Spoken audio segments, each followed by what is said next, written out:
Said, yeah, come this afternoon.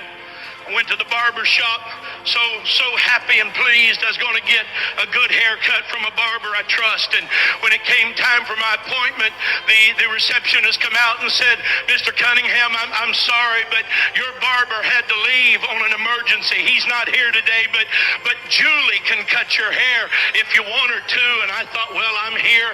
I need a haircut. Julie will be just fine. About 2 minutes later, a girl stepped around the petition. She had hair that was sticking straight up in spikes. Some of it was purple, some of it was blue, some of it was yellow, some of it was orange. That girl must have had 100 piercings in her face, all around her ears, her lips, her nose. I mean, in the sides of her eyes, she was all pierced up. And under the piercing was all kind of painting. She had on polka dot pants and a plaid shirt. She had on 2 different color socks, and her shoes didn't match.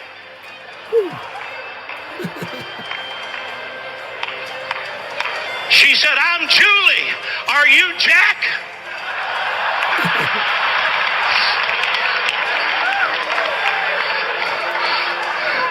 If it wasn't for wanting to please God, I'd have said, no ma'am. Jack said, tell you he had to leave.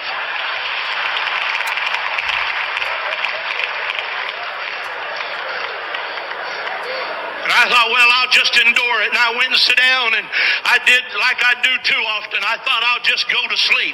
I'll just sit down here and close my eyes and rest while this girl cuts my hair, and I hope she hurries up. There couldn't be anything in the world her and I would have in common. There couldn't be anything on earth she and I'd want to talk about. She wouldn't want to hear anything I got to say. I certainly don't want to hear anything she's got to say. I apologize, but that's what was going through my mind. While she's cutting my hair, she said, where do you work?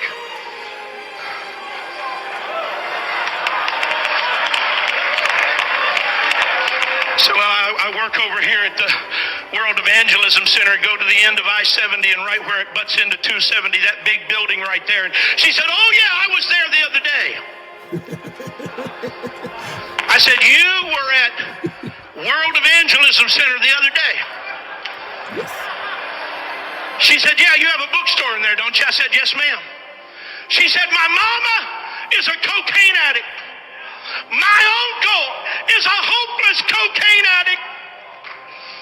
She said, somebody gave my mama one of those videos on Left Behind, and she said, we all sat down in the living room and watched it, and she said, I don't know nothing about God, and I don't know nothing about the church, and I don't know nothing about the Bible, but she said, when I was finished watching it, I knew I didn't want to go to hell.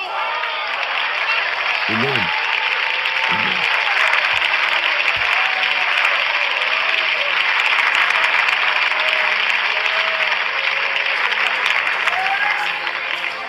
She said, I went to your bookstore and bought a Bible. She said, I don't know how else to find out anything about God. She said, I just bought a Bible and I'm going to start reading it through. She said, I've had it 2 days now. I've already read. And she named some books that she had been reading from. But she said, I really don't understand anything about it. And when I looked in the mirror, tears are streaming down her face. The other people that are cutting hair have quit cutting hair. And now they're listening to her talk. And some of them got tears in their eyes. And when I got up out of that chair, I said, Julie, I want to apologize to you for not telling you about Jesus. I said, but if you'll stay here, I'm going to go to my office and get a Bible study. And me and you's going to sit out there on that park bench, and I'm going to